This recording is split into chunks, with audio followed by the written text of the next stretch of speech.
রাষ্ট্রকে যন্ত্রণা নির্যাতনের কারখানায় পরিণত করেছেন।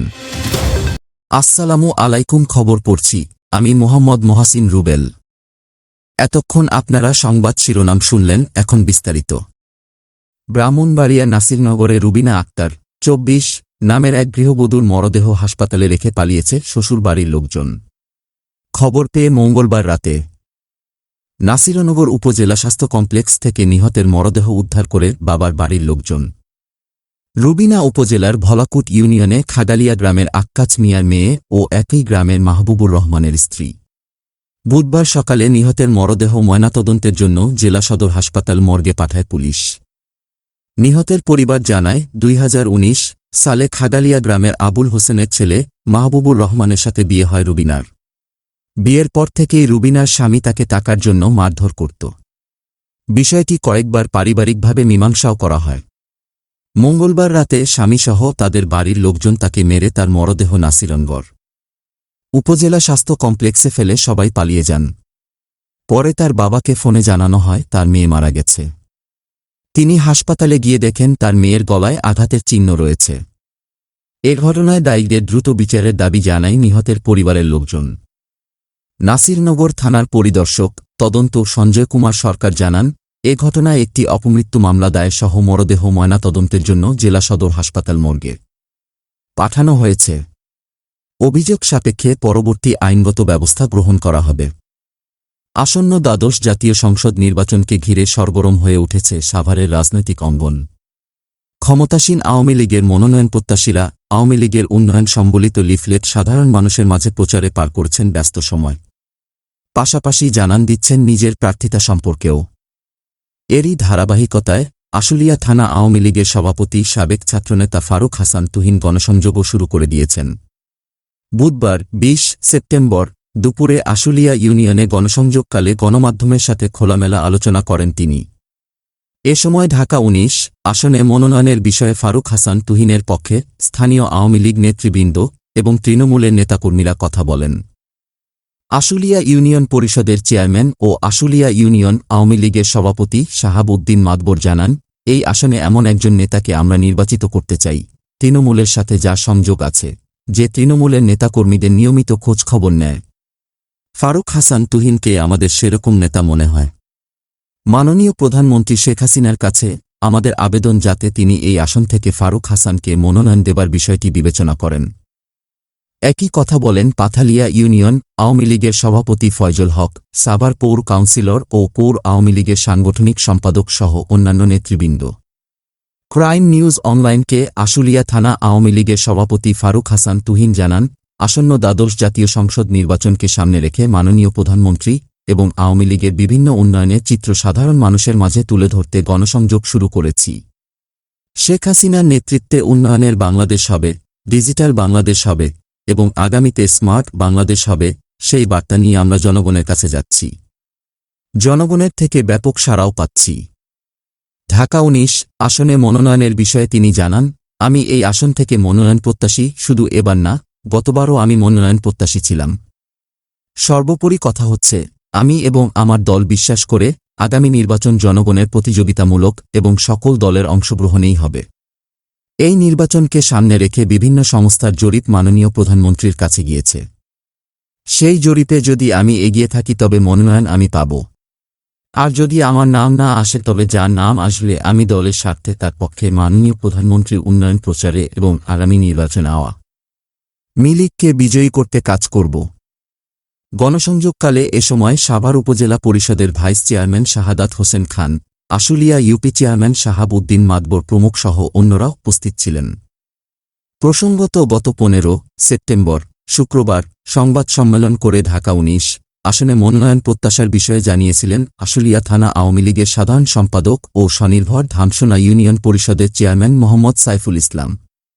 এছাড়াও ঢাকা 19 আসনে আর যারা মনোনয়ন চাইতে পারেন তাদের মধ্যে রয়েছেন দুর্যোগ ব্যবস্থাপনা ও ত্রাণ প্রতিমন্ত্রী, ঢাকা 19 আসনের বর্তমান সংসদ সদস্য ডাক্তার মোহাম্মদ এনামুর রহমান, সাভার উপজেলা পরিষদের চেয়ারম্যান ও উপজেলা আওয়ামী লীগের সাধারণ সম্পাদক মঞ্জুরুল আলম রাজীব, ঢাকা 19 আসনের সাবেক সংসদ সদস্য তালুকদার মোহাম্মদ তৌহিদ জং মুরাদ, ঢাকা জেলা আওয়ামী লীগের সহ সভাপতি ফিরোজ কবির, ঢাকা জেলা আওয়ামী লীগের মহিলা বিষয়ক সম্পাদক ইলোরা খান মজলিস, বাংলাদেশ আওয়ামী যুবলীগের প্রেসিডিয়াম সদস্য আবু আহমেদ নাসিম পাভেল প্রমুখ।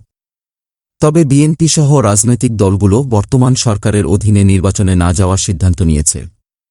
সরকারের পদত্যাগ এবং নিরপেক্ষ ও নির্দলীয় সরকারের অধীনে নির্বাচনের দাবিতে ইতিমধ্যে দলগুলো আন্দোলন করছে। তারপরও নির্বাচনী প্রস্তুতি রয়েছে দলগুলোর নেতাদের। ঢাকা ১৯ আসনে বিএনপির দেওয়ান মোহাম্মদ সালাউদ্দিন ও আইজুব খান, জাতীয় পার্টির খান মোহাম্মদ ইসরাফিল খোকন এবং ইসলামী আন্দোলনের ফারুক খান নির্বাচনে নিজ নিজ দলের প্রার্থী হতে পারেন। ঢাকা মেট্রোপলিটন পুলিশের ডিএমপি নতুন কমিশনার হলেন অতিরিক্ত আইজিপি হাবিবুর রহমান। পুলিশের এই কর্মকর্তা ট্যুরিস্ট পুলিশের প্রধানের দায়িত্ব পালন করছেন। বুধবার ২০ সেপ্টেম্বর স্বরাষ্ট্র মন্ত্রণালয়ের জননিরাপত্তা বিভাগের এক প্রজ্ঞাপনে তাকে এই দায়িত্ব দেওয়া হয়। রাষ্ট্রপতির আদেশক্রমে প্রজ্ঞাপনে সই করেন স্বরাষ্ট্র মন্ত্রণালয়ের উপসচিব সিরাজা মুনিরা। ডিএমপির বর্তমান কমিশনার খন্দকার গোলাম ফারুকের মেয়াদ শেষ হচ্ছে আগামী ২ অক্টোবর। এরপর নতুন কমিশনার হিসেবে দায়িত্ব পাচ্ছেন হাবিবুর রহমান। হাবিবুর রহমান ডিএমপি সদর দপ্তরের ডিসি, ঢাকা জেলার এসপি, ঢাকা রেঞ্জের ডিআইজি এবং পুলিশ সদর দপ্তরে গুরুত্বপূর্ণ দায়িত্ব পালন করেছেন। হাবিবুর রহমানকে ডিএমপি কমিশনার হিসেবে নিয়োগ দেওয়ার মাধ্যমে প্রচলিত প্রথা ভাঙল পুলিশে। বিসিএস পুলিশের ১৫ ব্যাচের কর্মকর্তাদের নিয়ে বিসিএস ১৭ ব্যাচের কর্মকর্তা হাবিবুর রহমানকে ডিএমপি কমিশনার হিসেবে ঘোষণা করল সরকার। ১৯৬৭ সালে গোপালগঞ্জের চন্দ্রদিঘলিয়া গ্রামে জন্মগ্রহণ করেন হাবিবুর রহমান। কর্মক্ষেত্রে সততা, সাহসিকতা ও দক্ষতার স্বীকৃতি হিসেবে ৩ বার বাংলাদেশ পুলিশ পদক বিপিএম ও ২ বার রাষ্ট্রপতি পুলিশ পদক পিপিএম পেয়েছেন তিনি।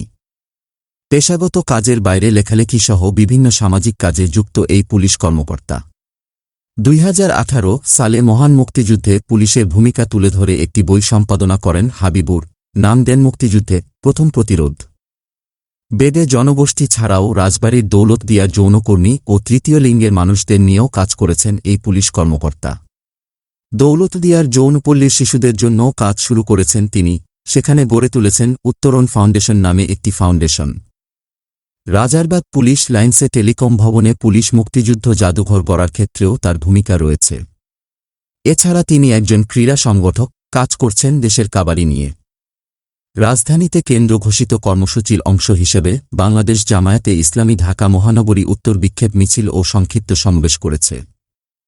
বুধবার ২০ সেপ্টেম্বর সকালে রাজধানীর রামপুরা এলাকায় মিছিলের নেতৃত্ব দেন বাংলাদেশ জামায়াতে ইসলামীর কেন্দ্রীয় কর্মপরিষদ সদস্য ও ঢাকা মহানগরী উত্তরের সেক্রেটারি ডক্টর মুহাম্মদ রেজাউল করিম।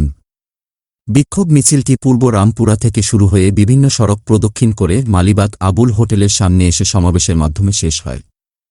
সমাবেশে উপস্থিত ছিলেন কেন্দ্রীয় মজলিসের শুরা সদস্য ও ঢাকা মহানগরী উত্তরের সহকারী সেক্রেটারি মাহফুজুর রহমান, নাজিম উদ্দিন মোল্লা ও ডাক্তার ফখরুদ্দিন মানিক, কেন্দ্রীয় মজলিসের শুরা সদস্য ও ঢাকা মহানগরী উত্তরের কর্মপরিষদ সদস্য জিয়াউল হাসান, মাওলানা মহিবুল্লাহ ও জামাল উদ্দিন, ঢাকা মহানগরী উত্তরের কর্মপরিষদ সদস্য মো. আতাউর রহমান সরকার ও নাসির উদ্দিন প্রমুখ। বিক্ষোভ পরবর্তী সমাবেশে তিনি বলেন, গণতন্ত্র ও গণতান্ত্রিক মূল্যবোধের প্রতি শ্রদ্ধা প্রদর্শন করে কারাগারে অন্তরীণ আমিরে জামায়াত ডা. শফিকুর রহমান সহ আটক সব নেতাকর্মীকে মুক্তি দিয়ে সরকারকে অবাধ, নিরপেক্ষ, গ্রহণযোগ্য ও অংশগ্রহণমূলক নির্বাচনের পরিবেশ সৃষ্টি করতে হবে। ডক্টর মুহাম্মদ রেজাউল করিম বলেন, সরকার গণবিচ্ছিন্ন এবং আন্তর্জাতিকভাবে বন্ধুহীন হয়ে এখন সেলফি তুলে অবৈধ ক্ষমতা রক্ষার ব্যর্থ চেষ্টা চালাচ্ছে। তারা চলমান গণআন্দোলন নির্মমভাবে দমনের জন্য পুলিশ বাহিনীকে জনগণের ওপর লেলিয়ে দিয়েছে। সরকার বিরোধী কণ্ঠকে স্তব্ধ করার জন্যই গুম, খুন ও অপহরণ অব্যাহত রেখেছে। তিনি আইনশৃঙ্খলা রক্ষাকারী বাহিনীর উদ্দেশ্যে বলেন, প্রজাতন্ত্রের কর্মচারী হয়ে জনগণের বুকে গুলি চালাবেন না। গণগ্রেপ্তার করে, মিথ্যা মামলায় সাজা দিয়ে, গুলি করে জনতার আন্দোলনকে বন্ধ করা যাবে না। আর সেলফি তুলে সরকার এর শেষ রক্ষাও হবে না। তিনি সরকারকে অবিলম্বে গুম বন্ধ করে সবাইকে স্বজনদের কাছে ফিরিয়ে দেওয়ার আহ্বান জানান। অন্যথায় তাদের একদিন জনতার কাছে জবাবদিহি করতে হবে। রেজাউল করিম বলেন, সরকার রাজনৈতিক প্রতিপক্ষকে রাজনৈতিক ও আদর্শিকভাবে মোকাবিলা করতে ব্যর্থ হয়ে চরম দলনপীড়নের পথ বেছে নিয়েছে। এজন্য তারা জামায়াতকে বিশেষভাবে টার্গেট করেছে। তারা কথিত বিচারের নামে প্রহসনের মাধ্যমে শীর্ষ নেতাদের একের পর হত্যার পরও তাদের জিজ্ঞাসা বন্ধ হয়নি, বরং তারা নতুন নেতৃত্বের বিরুদ্ধে গভীর ষড়যন্ত্র অব্যাহত রেখেছে। সে ষড়যন্ত্রের অংশ হিসেবেই সরকার বর্ষিয়ান রাজনীতিবিদ ও আমিরে জামায়াত ডা.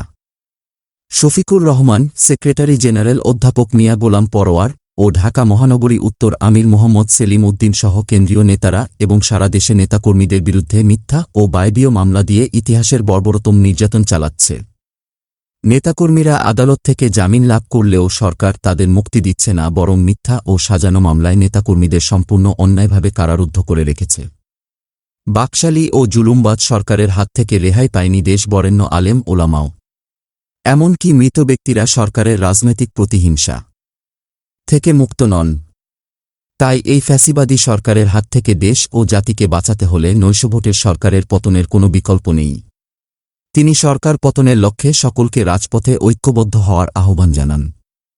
তিনি আরও বলেন, সরকার জনগণের ম্যান্ডেট ছাড়া ক্ষমতায় থাকার জন্যই দেশের গণতন্ত্র, গণতান্ত্রিক মূল্যবোধ ধ্বংস এবং জাতীয় ঐক্যমতের ভিত্তিতে প্রতিষ্ঠিত নির্বাচনকালীন কেয়ারটেকার সরকার পদ্ধতি বাতিল করেছে। ধ্বংস করে দেয়া হয়েছে দেশের সব গণতান্ত্রিক প্রতিষ্ঠানকে। নির্লজ্জভাবে দলীয়করণ করা হয়েছে নির্বাচন কমিশন ও বিচার বিভাগ সহ রাষ্ট্রের সব অঙ্গপ্রতিষ্ঠান। তারা আবারও জনগণের ভোট ছাড়াই নির্বাচনী বৈতরণী পার হওয়ার দিবাস্বপ্নে বিভোর। কিন্তু তাদের স্বপ্নবিলাস ও রাজনৈতিক ষড়যন্ত্র জনগণ কখনোই বাস্তবায়িত হতে দেবে না। তিনি সরকারকে সময় থাকতে সুবুদ্ধির পরিচয় দিয়ে অবিলম্বে পদত্যাগ করে কেয়ারটেকার সরকারের হাতে ক্ষমতা হস্তান্তরের আহ্বান জানান। অন্যথায় জনগণ রাজপথে সরকারকে গণদাবি মানতে বাধ্য করবে ইনশাল্লাহ। বিএনপি মহাসচিব মির্জা ফখরুল ইসলাম আলমগীর বলেছেন, সরকার রাষ্ট্রকে যন্ত্রণা নির্যাতনের কারখানায় পরিণত করেছেন। মঙ্গলবার দুপুরে ঢাকা সাংবাদিক ইউনিয়ন ডিইউজের সুবর্ণ জয়ন্তীর এক অনুষ্ঠানে দেশের পরিস্থিতি তুলে ধরে বিএনপি মহাসচিব এই মন্তব্য করেন। তিনি বলেন, আমরা এক ঘোর অন্ধকারে মধ্য দিয়ে যাচ্ছি। রাষ্ট্র এখন আর রাষ্ট্র নেই। রাষ্ট্র এখন পুরোপুরিভাবে একটা যন্ত্রণা, অত্যাচার, নির্যাতন, নিপীড়নের কারখানা হয়ে গেছে। একটা রাষ্ট্র তখনই গণতন্ত্রতান্ত্রিক রাষ্ট্র সফল হতে পারে যে তার তিনটা স্তম্ভই কাজ করে। যেখানে একটা স্তম্ভ পুরোটাই তারা দখল করে নিয়েছে। আমি সোজা কথায় বলি, বাংলাদেশের আত্মাটাকে তারা ধ্বংস করে দিয়েছে। আমরা যে আত্মাকে নিয়ে স্বপ্ন দেখেছি, কাজ করেছি, লড়াই করেছি, সংগ্রাম করেছি, সেই আত্মবিনষ্ট করে দিয়েছে। মির্জা ফখরুল বলেন, আজকে বিচার বিভাগকে অনেকে বলছে যে বিচার বিভাগের স্বাধীনতা নাই। আমি তো বলি যে বিচার বিভাগের স্বাধীনতা আছে কি না আমি তো জানি না। যারা বিচারক এই সমাজের স্বাধীনতাটাকে ধ্বংস করে দিয়েছেন।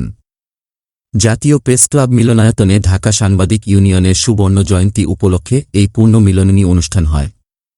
মির্জা ফখরুল বলেন, আমাদের সাংবাদিক ভাইয়েরা আছেন, তারা জানেন তাদের সহকর্মী, বড় বড় পত্রিকার এডিটর, বড় বড় চ্যানেলের এডিটর তারা আজকে উর্দির ভূমিকা পালন করছেন। আমাদের চেয়ে তারাও কম যান না। আমি লজ্জা পাই যখন টেলিভিশনে দেখি তাদের কয়েকজন প্রতিভাশা সম্পাদক এবং বিভিন্ন সাংবাদিক প্রতিষ্ঠানের কর্মকর্তা তারা যখন এই ভয়াবহ অত্যাচার, নির্যাতন, গণতন্ত্র হত্যার যে কর্মযজ্ঞ তাকে সমর্থন করেছে। এটাই এখন হয়েছে। তিনি বলেন, আমাদের কথা বাদ দেন। আমরা রাস্তার কর্মী, মাঠের কর্মী, মাঠের মধ্যে লড়াই করি, জেলে যাই, অনেকের ফাঁসিও হয়েছে। গত কয়েকদিন আগে আমাদের ঈশ্বরদীর প্রায় 50 জন নেতা কর্মী 30 বছর আগে শেখ হাসিনার গাড়ি বহরের কি ঢিল টিল মেরেছিল। 30 বছর পরে বিচারকরা শাস্তি দিয়েছেন। 9 জনকে মৃত্যুদণ্ড, 15 জনকে যাবজ্জীবন কারাদণ্ড দিয়েছেন। আমাদের হাবিবুল ইসলাম হাবিব, তাকে 70 বছর কারাদণ্ড দিয়েছে। এটা ইতিহাস। আমাদের নেতা ইলিয়াস আলীকে গুম করে দিয়েছে। এরকম 648 জনকে গুম করেছে। সহস্রাধিক মানুষকে হত্যা করেছে, এক্সট্রা জুডিশিয়াল কিলিং করেছে। আমাদের সম্পাদক শফিক রেহমান, মাহমুদুর রহমানকে কে দেশ ছেড়ে চলে যেতে হয়েছে। দেশে আছেন এমন অনেক সম্পাদক, সাংবাদিকদের নিগৃহীত হতে হয়েছে, কারাগারে যেতে হয়েছে। এই একটু আগে একজন আমার সাথে দেখা করলেন যে মাসখানেক আগে তাকে গ্রেফতার করে নিয়ে গিয়েছিল, 1 মাস জেলে থেকে বেরিয়েছেন। কত বলবো, কার কথা বলবো? অত্যাচার, নির্যাতন এমন একটা পর্যায়ে চলে গেছে, এখান থেকে মুক্তি পেরে সকলকে ঐক্যবদ্ধ হয়ে মাঠে নামতে হবে। ঢাকা সাংবাদিক ইউনিয়নের সভাপতি শহীদুল ইসলামের সভাপতিত্বে ও সাধারণ সম্পাদক খুরশিদ আলমের সঞ্চালনায় আলোচনা সভায় সাংবাদিক নেতাদের মধ্যে Ruhul Amin Gazi, M Abdullah, Nurul Amin Rokon, M A Aziz, Abdul high শিকাদার, এলাহি নেওয়াজ খান সাজু, কামাল উদ্দিন সবুজ, সৈয়দ আবদাল আহমেদ, কাদের গনি চৌধুরী, বাকের হোসাইন, ইলিয়াস খান, মোরসালিন নোমানী, রাশেদুল হক প্রমুখ বক্তব্য রাখেন। কল্যাণ পার্টি সৈয়দ মোহাম্মদ ইব্রাহিম, গণসংহতি আন্দোলনের জোনায়েদ সাকি, জামায়াতে ইসলামীর মোয়াজ্জেম হোসেন হেলাল, পেশাজীবী নেতা ফরহাদ হালিম ডোনার, এবিএম ওবায়দুল ইসলাম, লুৎফুর রহমান, রিয়াজুল ইসলাম রিজু, মোর্শেদ হাসান খান প্রমুখ নেতৃবৃন্দ আলোচনা সভায় বক্তব্য দেন। অনুষ্ঠানে বিরোধী রাজনৈতিক দলগুলোর নেতৃবৃন্দসহ পেশাজীবী নেতারা উপস্থিত ছিলেন। এখনকার মতো খবর এখানেই শেষ করছি। পরবর্তী খবর আপডেট পেতে আমাদের সাথেই থাকুন।